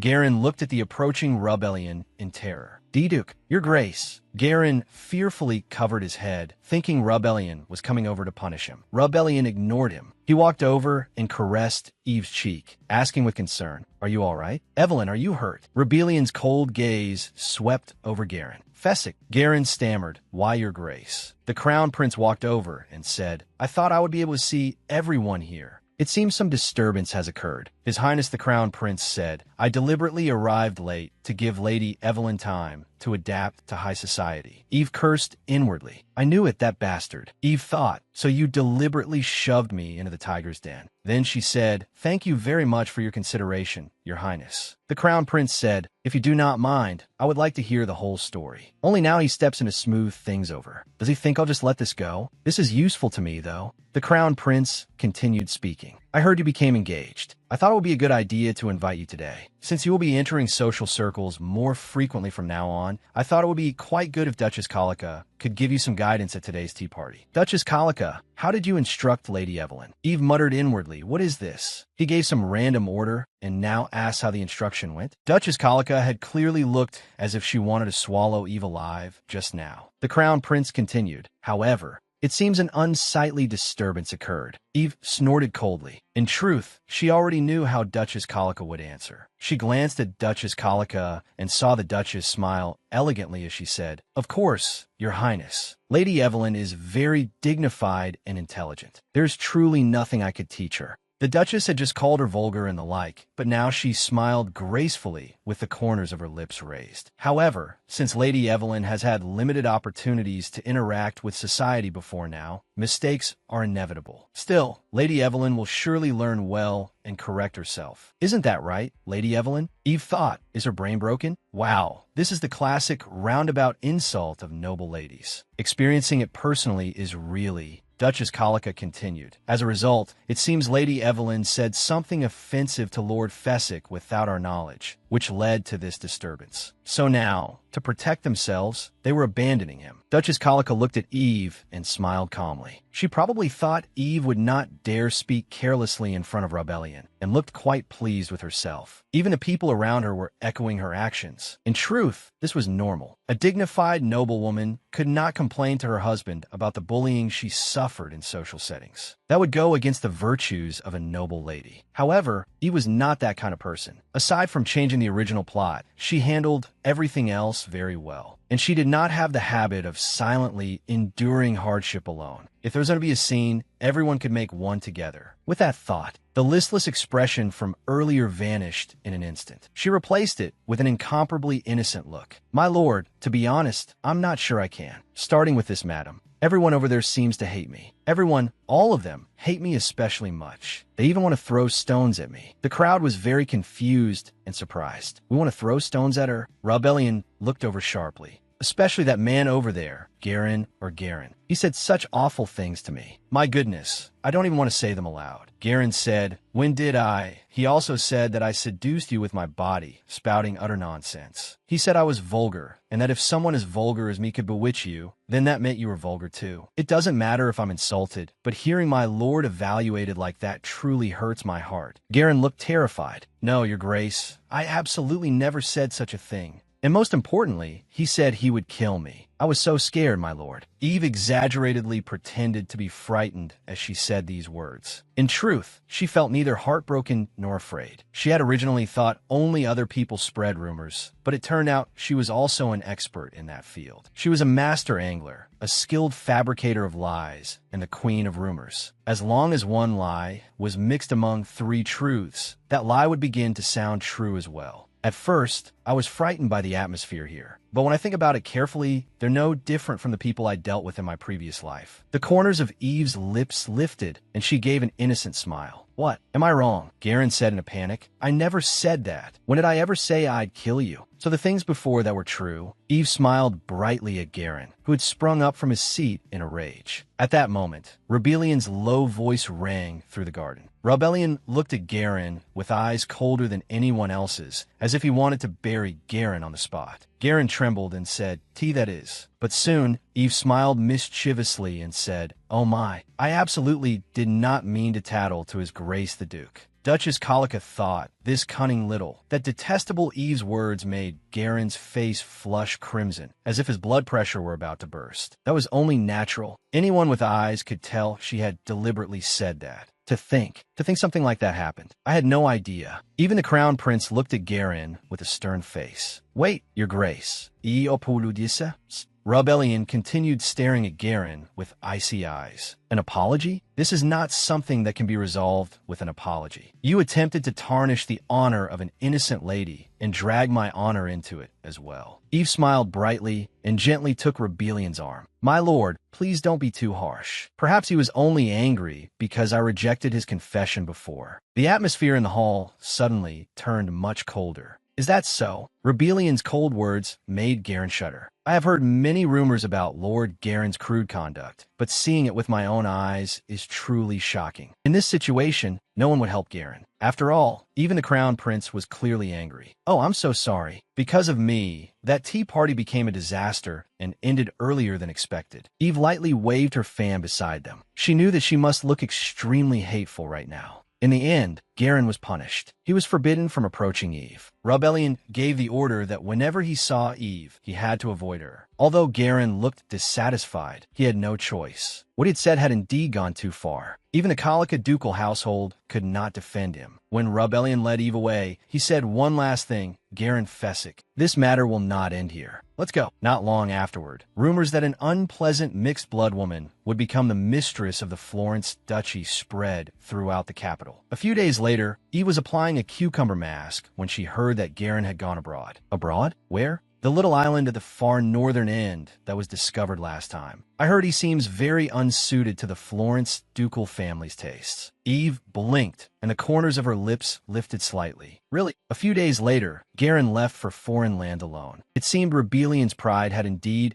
been wounded to some extent. After all, if he had been insulted like that, he would not have let it go either. Eve groped around on the plate with her hand, then put a cucumber slice in her mouth. Ada, who was sitting by her knees holding cucumbers, cried out, "My lady, stop eating them. The cucumbers are almost gone. At this rate, you're eating one and dropping 3. Eve said, go cut some more." Ada, who was going to cut cucumbers for the 3rd time, finally let out a deep sigh. "Why do you keep eating the cucumbers that are supposed to go on your face?" She carefully placed Eve's head on the cushion, then hurriedly got off the bed. Eve glanced at Ada's expression and put the cucumber by her mouth into her mouth. Suddenly, a familiar voice came from the doorway. Hearing Rebellion's low voice, Eve let out a deep sigh. She had already grown numb to Rebellion's appearances. Even if he crawled out of the bathroom vent, she would not be surprised. She asked, "What is it?" "The wedding is still far off. Have you come for something?" "Because of preparations for the wedding, I may need to take you out for a while." Just then, Rebellion, who had been looking at Eve, suddenly turned very pale. In the blink of an eye, he abruptly turned his head and cleared his throat. "I will wait outside." "You found it strange. What's wrong with you?" But in that instant, she suddenly realized an extremely important fact. Just now, she had been lying on the bed with a face mask on. With a face mask, the most important thing was to expose as much of the face as possible. So she had tied all her bangs up with a headband. I must be insane. Rebellion sat on the sofa and then thought of how Eve had looked just now, wearing only a thin nightgown. I'm beyond saving. What was I thinking just now? After we marry, I must make sure you dress properly. Rebellion suddenly saw something. What Rebellion was looking at was Eve's portrait. Eve walked over and said, "I'm ready." "What are you looking at?" Rebellion said, "A portrait." It was a portrait of her painted 4 years ago, which her father regarded with pride. "Don't I look like this now, too?" Eve held her hands as if cradling flowers and blinked at Rebellion. If she had done this in her previous life, she would definitely have found it disgusting. But in this life, with her breathtaking beauty, it was like watching an idol act cute on a variety show. Rebellion looked between Eve and the portrait and soon smiled faintly. Seeing him smile, Eve immediately withdrew the smile from her own face and asked, "Why are you laughing? Am I funny?"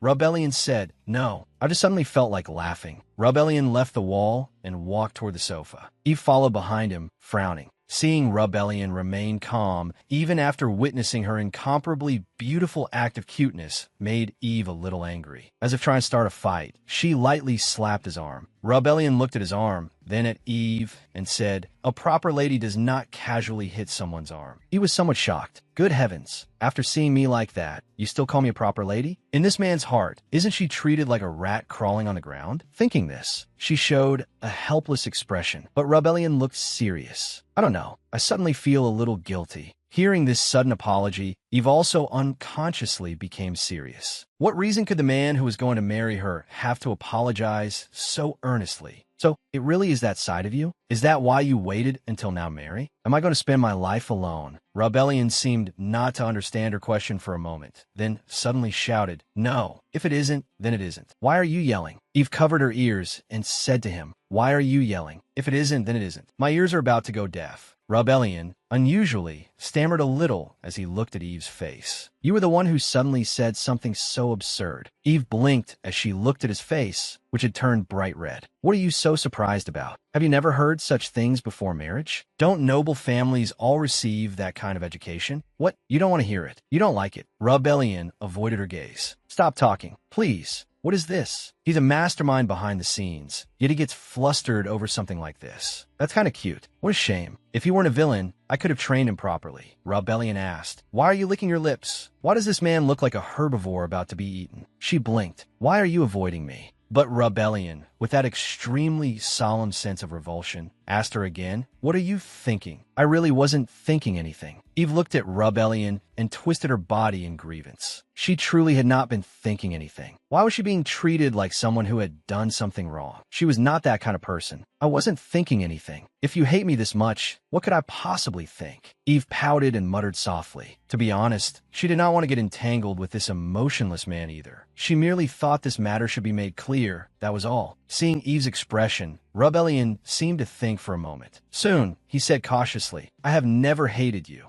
Rebellion explained that he was like that because he had never interacted with other women. Rebellion looked awkward. Eve quickly understood that he meant he had no experience. Rebellion said nothing. He found his reaction both funny and unexpected. Not only did she laugh, she also said he was sometimes solemn and reasonable, yet strangely earnest in odd places. Eve said, "So we're going out, right? Where are we going?" Rebellion glanced at her and said, "To the theater district." The theater district? If I remember correctly, he suddenly came to mind. Wasn't the theater district where the heroine lived? She was certain her memory was correct because the novel opened with the heroine's stepmother, who was in debt, planning to sell her to a theater. Since we're in a neighborhood where she lives, we might run into her. But is it all right to meet the protagonist before the main story begins? Thinking this might be a coincidence, Eve's expression immediately changed. Rebellion saw her complexion and grew worried. "Eve, are you all right? Wait, if I run into Rachel today and leave a good impression on her, maybe I can become friends with the heroine." Since that was the case, she had to dress beautifully before going out. Then when the original story began, she might be able to improve the relationship between Rebellion and Rachel. In the original story, one reason Rebellion targeted Rachel was that Rachel was close to his revenge target, the Crown Prince. But if I become friends with Rachel, if Rebellion puts Rachel on his revenge list, I might be able to ask him to spare her. That way, neither Rebellion nor I will die by Rachel's sword like in the original story. This is the way. Eve suddenly moved closer and took his hand. Rebellion's face turned red. "Why are you suddenly holding my hand?" Eve merely smiled and said, "Let's hurry to the theater district. Quickly, before the main story begins. It should be fine if I at least leave a good impression on the protagonist, right? It's not like I'm trying to tamper with settings like Rebellion." Rebellion asked her, "Have you eaten? If you haven't, let's eat outside." Eve smiled happily. "That sounds good. I really hope Rachel is there when we get to the theater district." When Rebellion told Eve to choose whatever she liked, Eve pointed at the display shelves without hesitation and said she wanted everything from left to right. Eve's words greatly surprised both the shop assistant and Rebellion. Although buying a few dresses placed no financial burden on the ducal family, ordinary people would not act so shamelessly. Eve was perfectly confident. Since Rebellion said he would buy them, she really chose them. Rebellion said that when he told her to choose, she really chose. Eve said that she was the type to do exactly what others told her to do. Rebellion said ordinary people knew when to stop. Eve said that since Rebellion said he would buy them, he should not talk about knowing when to stop. If he was unwilling, he could cancel the engagement. Rebellion asked whether she needed anything else. "You should know that a dress and a pair of shoes are only the bare minimum, right?"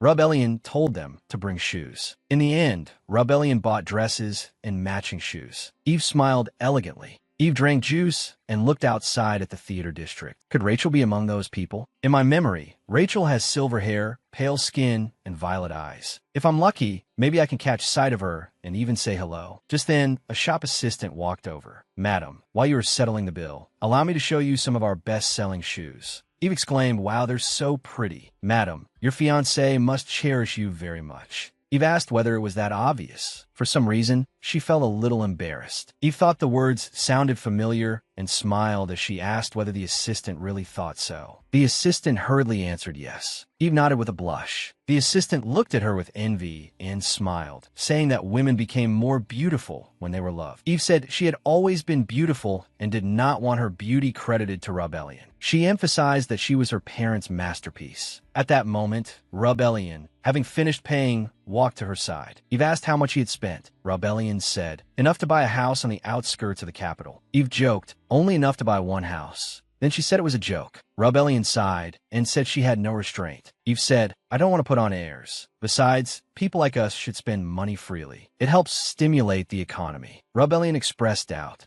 Eve said, "Ah, how stingy. So stingy. Everyone, move aside, move aside. I don't want the dresses. I don't want the shoes either. Let's just cancel the wedding." After Eve finished speaking, she met Rebellion's eyes. Rebellion had a strange smile on his face. Eve lifted her chin. Rebellion asked quietly what would happen if they did not marry. Eve asked whether he really wanted to cancel the engagement. Rebellion said no. Eve thought he was messing with her. Rebellion said he was only curious whether she had someone else she wanted to marry. Eve said, "I'm beautiful. Do you really think someone like me has no suitors? And do I absolutely have to marry? With my beauty and intelligence, supporting myself would be easy." Rebellion said, "Your beauty is fine. But as for your intelligence, that remains open to debate." His red eyes looked directly at Eve. Eve's breath caught, and she unconsciously swallowed, thinking his face was handsome. She even wanted to make it into a photo or hold a photo shoot. Just then, Rebellion lowered his head slightly and lightly touched his forehead to Eve's. "That won't do." Eve froze. Rebellion straightened and said, "It seems there will be no situation in which we do not marry." He added that in that sense, he would support her for the rest of her life. "So you gave me hope first and then told me that wasn't happening?"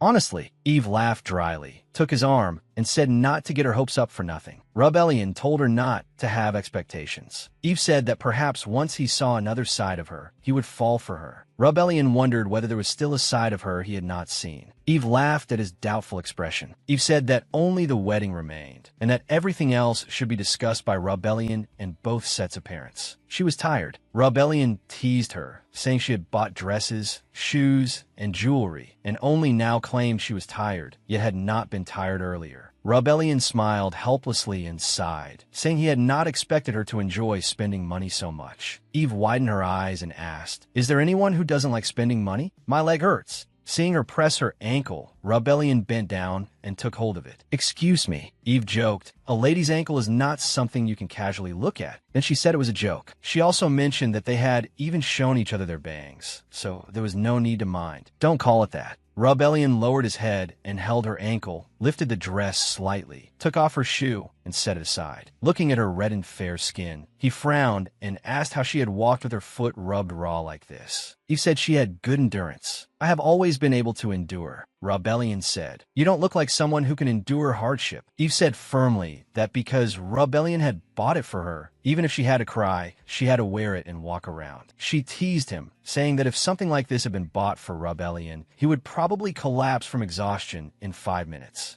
Rebellion looked at Eve's self-righteous expression with helplessness all over his face. Then he lowered his head and pressed firmly on her ankle. After that, Rebellion told Eve that if there was anything she wanted to buy in the future, she should buy it as she pleased and did not need to buy everything all at once. Hearing this, Eve exclaimed that it was just like a romance novel. Rebellion looked puzzled. Eve explained that she was merely sighing to herself. Rebellion said that sometimes he really could not understand what Eve was saying. Eve replied that perhaps it was better not to understand. If he understood, he might have nightmares. Eve's playful words made Rebellion shake his head repeatedly. Even so, in the end, she did not see even the protagonist's shadow. What a pity. If everything had gone smoothly today, Rebellion would not have to die at Rachel's hands in the future. "Rachel, where are you? What are you doing?" If everything went smoothly, Eve would also be able to avoid this wedding. She thought to herself, if he knew he was a villain in a novel and would eventually die, how would that feel? She thought that if it were her, she would definitely find it terrifying. Just then, a peculiar thought suddenly appeared in her mind. Eve had just opened her mouth, saying she wanted to ask about what Rebellion was doing now. At that moment, Rebellion suddenly trembled. Eve had been about to ask whether, even if he knew his death was certain, he would still persist to the end. But before the words came out, she saw Rebellion suddenly tremble, and she could not help blinking. Eve was puzzled inwardly. She did not understand why Rebellion had reacted as though she had hit a nerve. She guessed at what he was thinking and felt that, in this situation, it was unlikely he had thought of something like betrayal. She wondered whether he was planning to do something. Startled by Rebellion's reaction, Eve blinked as well. At that moment, Rebellion spoke a little haltingly and asked Eve what it was.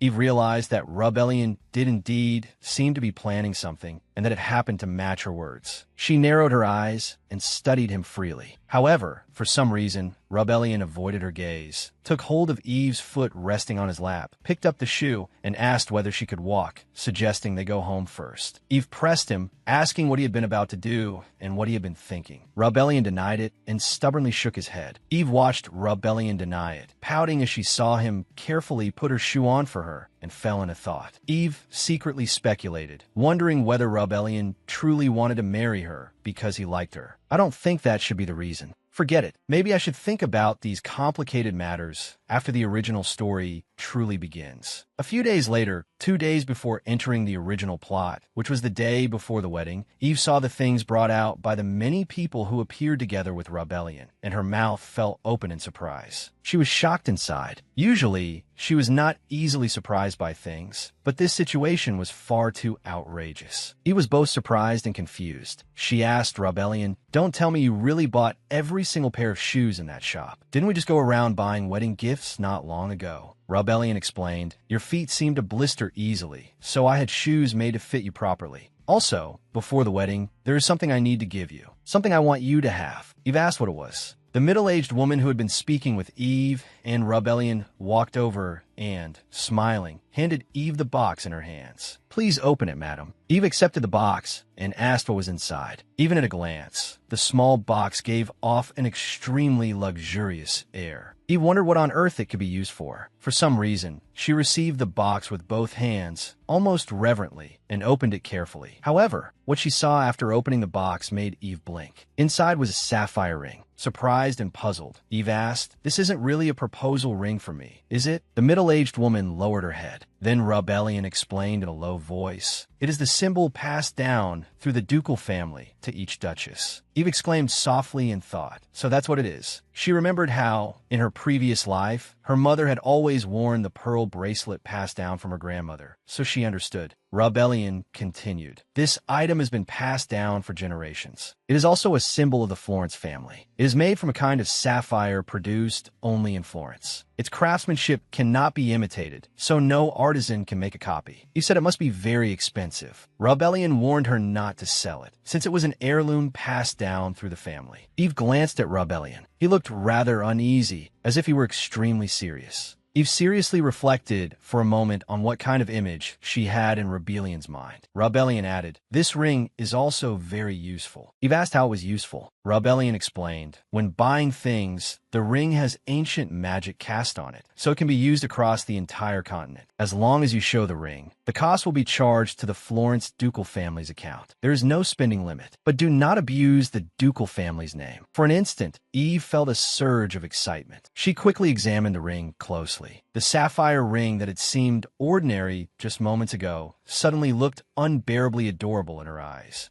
Eve thought, "Never mind ancient magic or whatever. What I'm holding is basically a credit card with no limit." Rebellion looked puzzled and asked what that was. Eve marveled that they were not even married yet. Yet Rebellion had already given her the equivalent of an unlimited credit card. She praised Rebellion as a fine man. In her previous life, she had owned a house, but she had never had an unlimited credit card. Heavens, I never imagined such a wonderful thing would fall into my lap in this life, because the money had been his, and even her family had not had a credit card with no limit, though there have been cards whose limits might as well not have existed. After leaving home to live alone while preparing for exams, she, who had once carried designer bags as casually as shopping baskets, had also experienced days when she cried because she could not bear to spend even 201 on a plastic bag. What should I use it for? Clothes? Shoes? Or should I eat lots of expensive foods I couldn't afford in my past life? I can't believe my mind is full of these happy worries now. Rebellion. Eve hugged the sapphire ring box, her face full of emotion. "I love you." Eve looked at Rebellion with deep emotion, but soon, seeing Rebellion's strange expression, she could not help blinking. Eve asked Rebellion what was wrong and whether he regretted giving it to her. Rebellion said he was surprised that Eve could say she loved him so easily. Eve hugged the box and stared at Rebellion. She asked whether he thought she was with him because of money. Rebellion hurriedly denied it. Eve smiled and said, "So what if I love you because of money? I don't really love you, but even if I did say I loved you, there are plenty of rich people in the world. Why would I specifically love you, Rebellion? So in the end, I still love you as a person."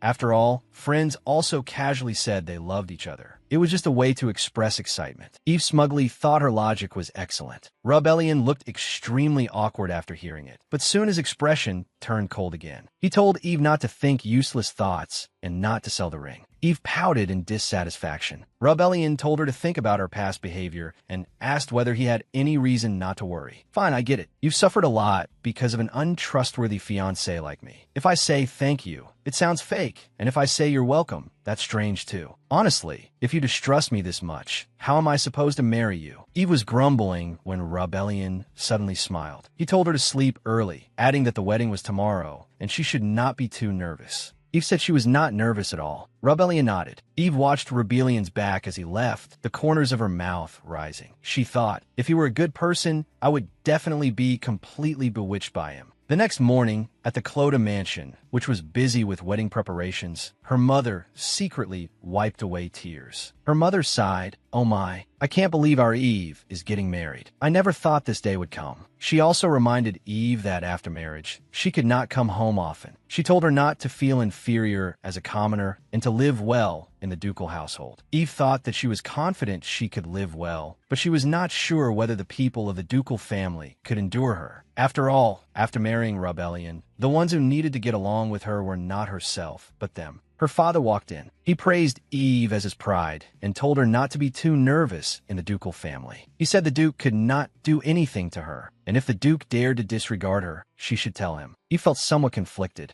She had not expected that her father, who had usually been anxious because he could not sell her off, would say such a thing. For a moment, she did not know what to feel. She thought that if he was going to be like this, he might as well not have married her off. Yet she also felt that perhaps her father did love her a little. "My lady, because of my commoner status, I cannot accompany you to the ducal residence. I hope you stay healthy and eat well. Even if I am not by your side, please be happy." Once Eve was ready, her father escorted her into the carriage. Looking at the servants waving and wishing her a smooth wedding, she silently decided to find a chance later. She would ask Rebellion to bring Ada over. After an unknown amount of time, Eve arrived at the temple. She let out a long breath. As soon as Eve got out of the carriage, Lilith came to greet her. Lilith, who had officially become her personal maid, walked toward her together with the other maids. Lilith covered her mouth with both hands. Lilith exclaimed that seeing Eve like this meant she had no regrets in life. She also said Eve was the most beautiful bride in the world and urged her to go in quickly to see his grace. She joked that she might faint from being too moved. Eve thought that probably would not happen, then walked down the corridor. The maids holding her long gown slowly followed her steps. Soon, she stood before a large door and called Rebellion's name. Hearing Eve's voice, Rebellion turned his head. When he saw Eve, he froze. Rebellion had neatly combed his black hair back and wore a black formal suit. Seeing him, Eve could not help exclaiming inwardly, thinking he was far too charming. "Your Grace, what is wrong?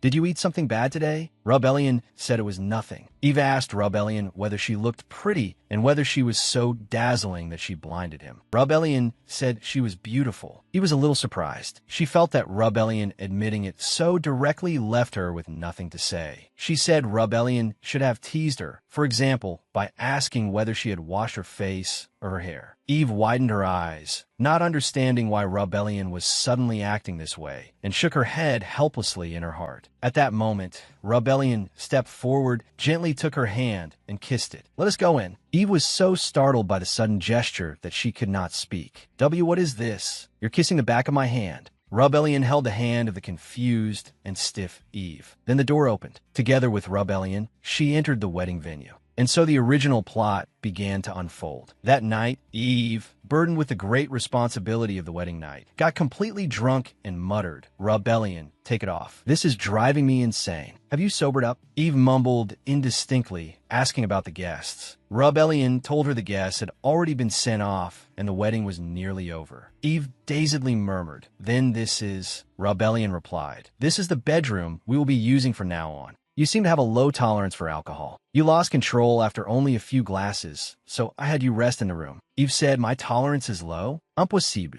In the past, I could drink an entire basin of depth charge cocktails and still go to work the next day with full makeup on." Rebellion said helplessly, "An entire basin of depth charge cocktails? What on earth are you talking about?" Eve felt the world spinning and her vision blurring. Rebellion said, I will sleep soon as well. Do not force yourself. It seems you're simply talking nonsense because you're drunk. In any case, be more careful with alcohol from now on. Eve asked about the guests again. Rebellion told her they had been sent off. Eve repeated the question, still asking about the guests. Rebellion merely sighed. Drink some water and go to sleep. Eve said, but tonight is our wedding night. Before she could finish speaking, Eve swayed and collapsed. Rebellion urgently called, Eve. He quickly caught her in his arms. Eve answered with her tongue tangled from drunkenness. Because of the alcohol, her vision was blurry. She could not even see Rebellion clearly. After staring at him for a while, she told him not to sway and to stand properly. Rebellion thought helplessly, can we just pretend this wedding never happened? Eve said, Rebellion, you're too handsome. She refused to sleep, and I barely managed to get her to sit down. If your stomach feels better, go sleep for a while. Eve pouted and mentioned the wedding night, feeling dissatisfied. Rebellion was trying to leave on their wedding night, and she did not want to spend alone. Rebellion pointed out that in her current state, it was inappropriate to talk about a wedding night. Eve insisted that even drunk, she could still do what needed to be done. Don't go. Stay with me. Rebellion said he had no habit of embracing drunkards, and that Eve was nearly unconscious. Eve insisted she was not drunk and accused Rebellion of swaying. She told him to sit properly. Rebellion helplessly explained that Eve was the one swaying. Eve could sense that he was looking at her in exasperation, yet she still felt justified, thinking that if Rebellion could not even do this much, how could he talk about marriage? Rebellion thought, right? When she looks at me with those sly, cat-like eyes, how could I not stay? Just then, Eve found the ties of the corset behind her. With a little force, the ties loosened. She sank into a comfort similar to taking off her underwear the moment she got home, and smiled as she said it felt comfortable. Seeing this, Rebellion cried out in surprise, Eve. She told him she was taking off her clothes, then asked why Rebellion was not taking his off. She thought he did not know how. Rebellion said, you are already wearing night clothes. Eve retorted, no, I'm not. I don't remember changing. Rebellion explained, when you passed out drunk earlier, I had Lilith help you change. So please. Eve still insisted, no, I never saw Lilith at all. What are you talking about? Rebellion hurriedly grabbed her lower back. Realizing the situation was serious, he pulled her into his arms to stop her movements. Feeling something soft, Eve stretched out both arms and hugged Rebellion, calling him warm. Rebellion said helplessly, this really is driving me insane. Rebellion lamented helplessly that when Eve got drunk, she liked taking off her clothes and hugging people. He thought it would be better if she simply broke things instead. Eve denied having a habit of hugging people. Rebellion, with an arm around her waist, asked in return whether he was not a person. Eve said he was her husband, and that aside from him, she did not hug anyone else. Thinking of the role of husband, Eve sighed that life was difficult. She had wanted to live an easy life in her new life, but things had gone against her wishes. She wondered why it was so hard to simply live well. Of course, with a face like Rebellion's, even someone who had never intended to marry might reconsider. But even so, well, he knew, I don't want to die. Rebellion wondered what she was talking about. Then Eve asked Rebellion, why me? Do you hate me that much? Is it because I'm weak and sickly? So you think it doesn't matter if I die early with you? Did you suddenly think of something upsetting? Rest first. Can we not?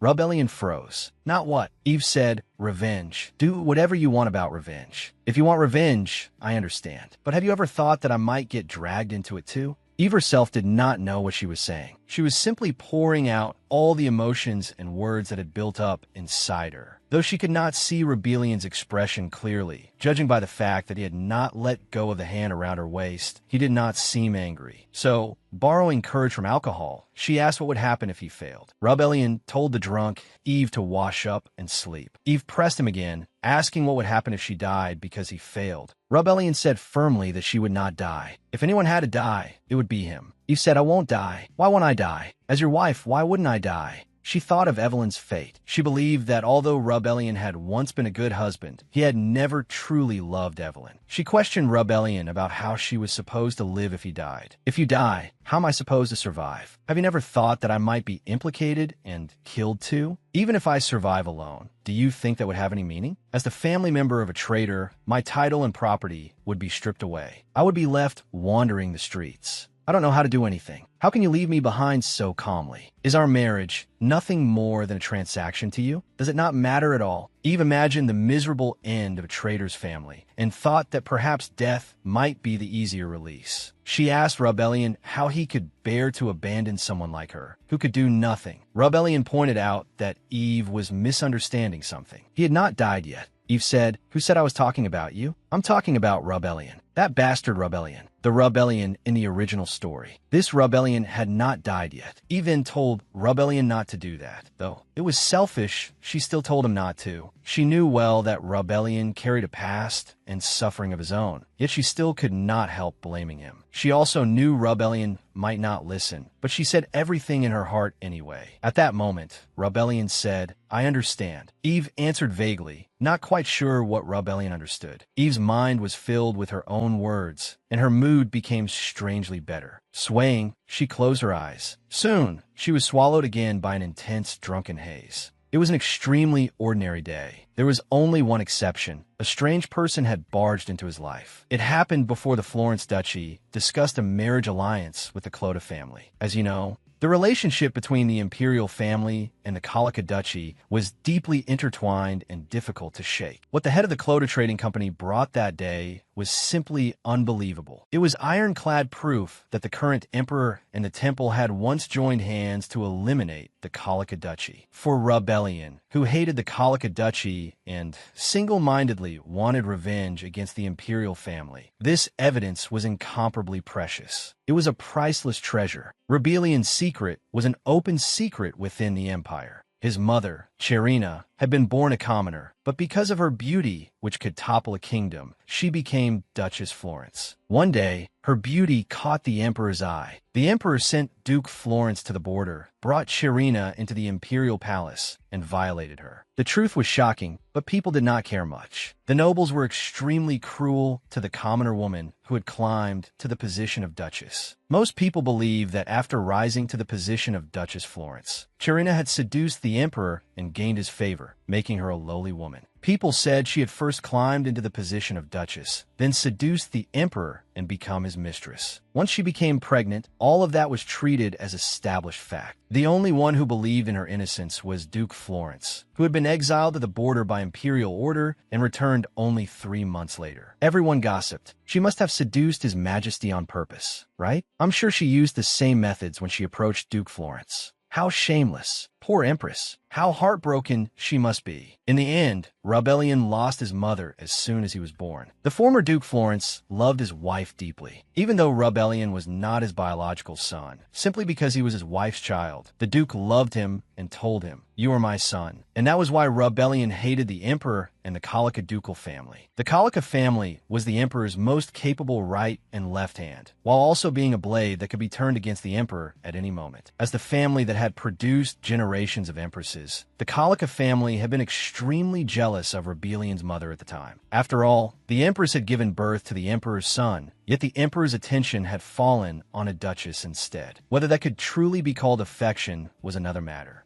Rebellion's goal was simple: take revenge on the emperor, bring down the Colica ducal family, and overthrow the crown prince. He had no desire for power. If he had, he would long ago have flattered the emperor and begged desperately for an official position. After all, every time he saw the emperor, his eyes clouded with disgust. What he wanted was something else: to personally thrust a sword into the heart of the emperor who had toyed with his father and dishonored his mother. To wipe out the imperial family. That was his greatest goal. He had never forgotten it. Rebellion said, "Clota." He answered yes. "Esteemed Duke Florence, I write this letter to congratulate you on completing the matter you have recently pursued so tirelessly." Whether the head of the trading company truly knew of Rebellion's secret activities or not, this letter led to their meeting. What Viscount Clota brought was astonishing. It was evidence that the previous emperor and the temple had once joined hands in an attempt to eliminate the Colica ducal family. If this evidence were exposed, the relationship between the Colica ducal family and the emperor would inevitably collapse in an instant. Rebellion did not know how this evidence had fallen into Clota's hands, but the Viscount held it and openly made him a proposal. "Please take my daughter as your wife. Then I will give you the evidence I possess." Rebellion looked with distaste at the commoner who had dared demand a deal with him, and the corners of his mouth lifted slightly. The thing he had searched for so bitterly for years had finally appeared, yet the other party insisted that he marry his daughter. Head of the trading company, you seem to find the affairs of nobles amusing. Rebellion leaned lazily back in his chair, the smile disappearing from his face. The head of the Clota Trading Company could not help trembling. That is not my intention. Rebellion's sharp gaze immediately fell on him. A commoner dares propose such a bargain to me. Are you courting death? Shall I cut off one of your fingers to clear your head? When the head of the Clota Trading Company spoke, Rebellion finally understood what his plan was. Even if you do that, you will not find the evidence. It is an ancient magic item. Only I know how to open it. Rebellion frowned subtly. From his attitude, even if he were tortured, he would not speak. This may be information crucial to me. I cannot let it go easily, he said. Once you obtain the evidence, you may punish me however you wish, my lord. It is only natural that I wish to send my daughter into the ducal household. My daughter may be a commoner, but she is more beautiful than anyone, and she will absolutely never cause you any trouble. Rebellion frowned, unable to understand why the other party was so insistent, and asked for the reason.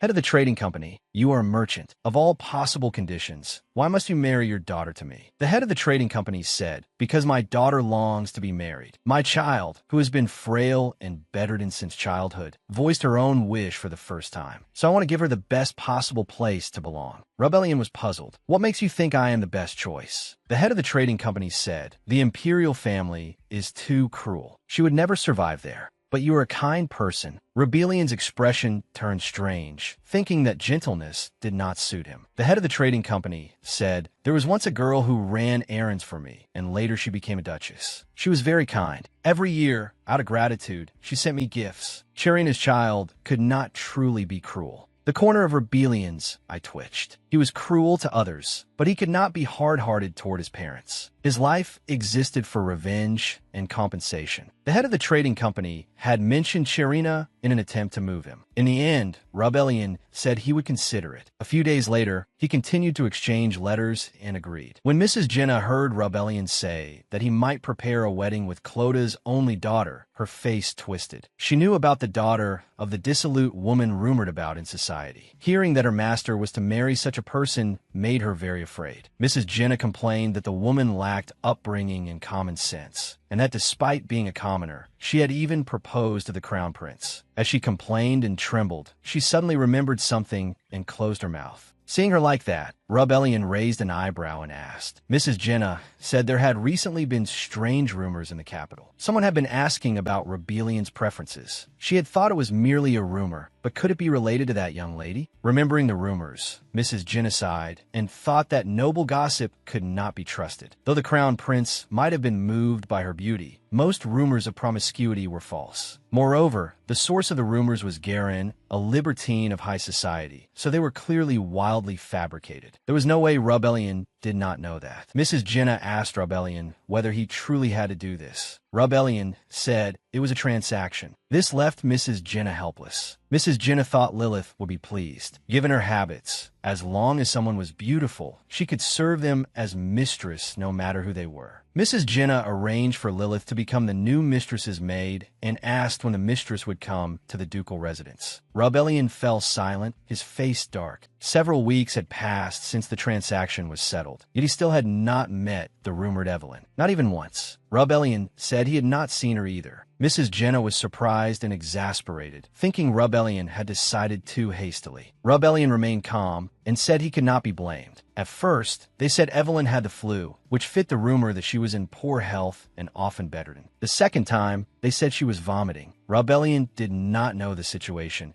and since they said she was unwell, he believed them. I am not so ill-mannered that I would force a sick person to meet me. And so, after countless tragic attempts to meet, he gradually sketched her image in his mind. A frail figure. Strange rumors. In his mind, she gradually became a delicate, innocent girl surrounded by strange rumors. She seems to be in poor health. I must help her build up her strength. However, when Rebellion visited the Clota family again, that idea shattered. No way. This woman is Evelyn Clota. And so, I met this strange person for the first time.